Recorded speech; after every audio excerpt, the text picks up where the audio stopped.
Welcome back to my channel.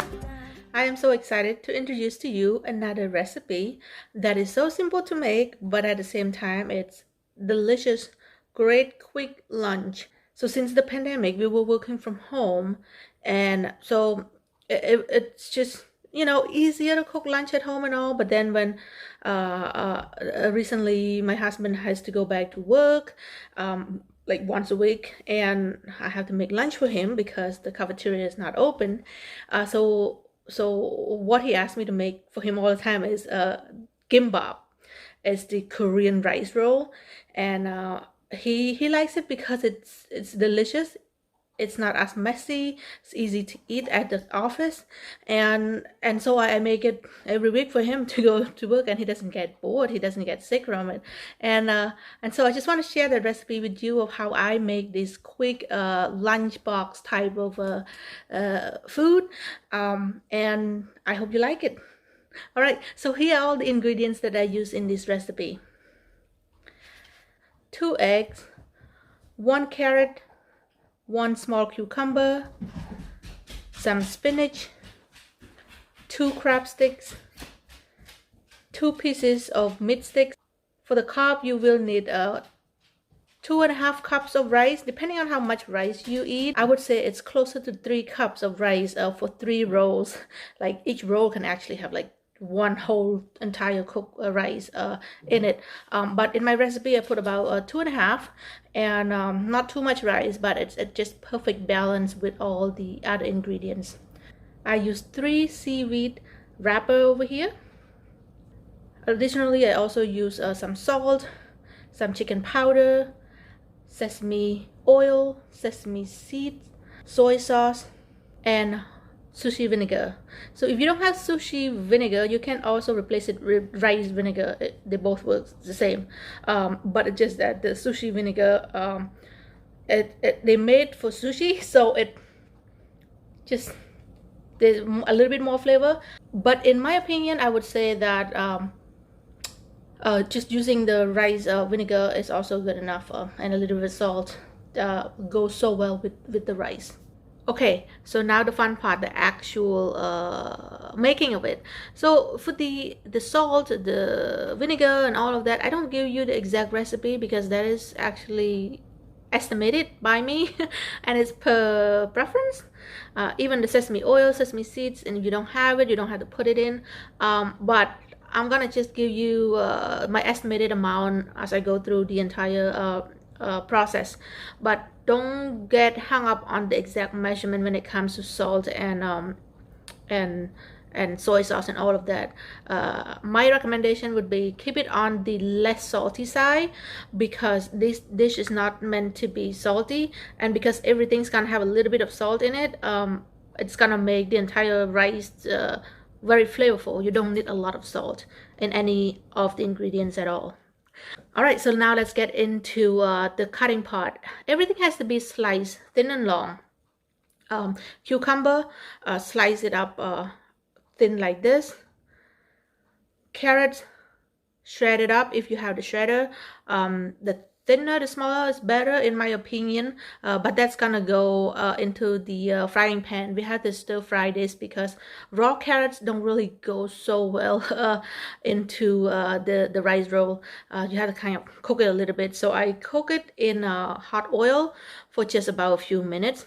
I also add some water in it just so then it's a little bit cooked and not dry up, and then just a little bit of salt, not too much.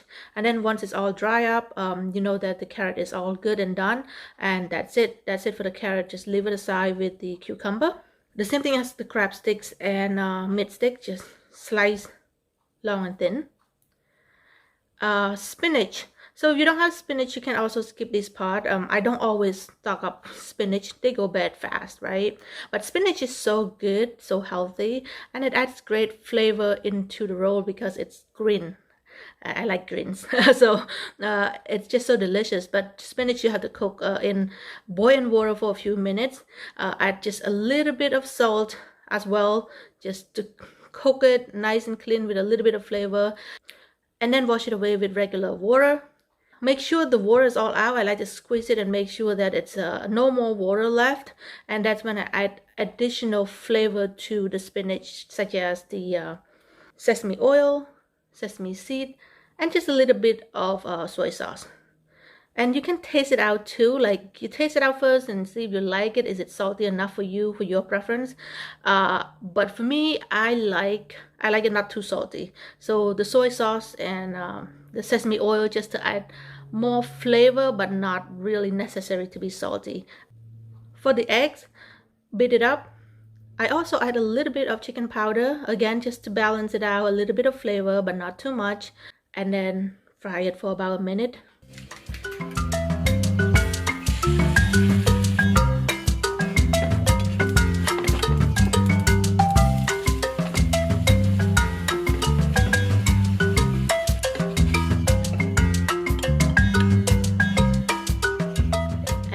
Slice it up like everything else.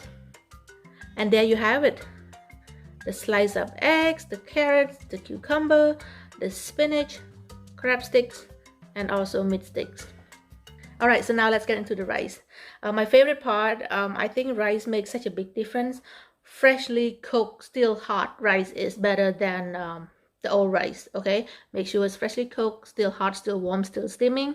And then just add about a tablespoon of vinegar in there. If you have rice vinegar, put rice vinegar. If you have sushi vinegar, put sushi vinegar. I use sushi vinegar in this recipe. And then just add a little bit of salt. Again, not too much, just a little bit, so then it balances out the flavor, a little bit vinegary and salty. Mix it all together. And that's it for the rice. All right, so now we're good. We have the vegetable, we have the meat, the rice, the wrapper, everything all prepared. So let's get to the wrapping part. Very super easy. If you have this bamboo wrapper, that would be very helpful in the process. But if you don't, I think it's fine too. You can roll it. But in my opinion, I think the stick, the rolling stick, helps a lot. So I use that on the bottom, put the seaweed on top, add rice. So the rice, just be a little bit generous. If it's not enough rice, also not as sticky, but too much rice, also you're gonna break the gimbap. So make sure it's good balance. And I think 2.5 cups of rice, perfect for 3 rolls. So it's good balance. So just make sure that the bed of rice is thoroughly spread. And then just add all the ingredients in one by one.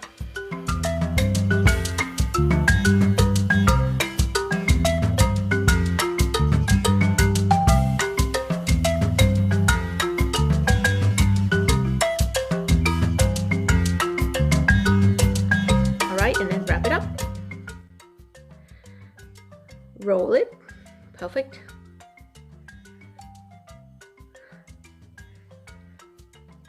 And then after that, you can cut it however you want.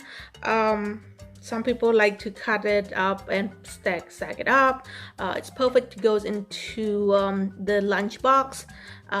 Very easy, convenient, easy to eat too.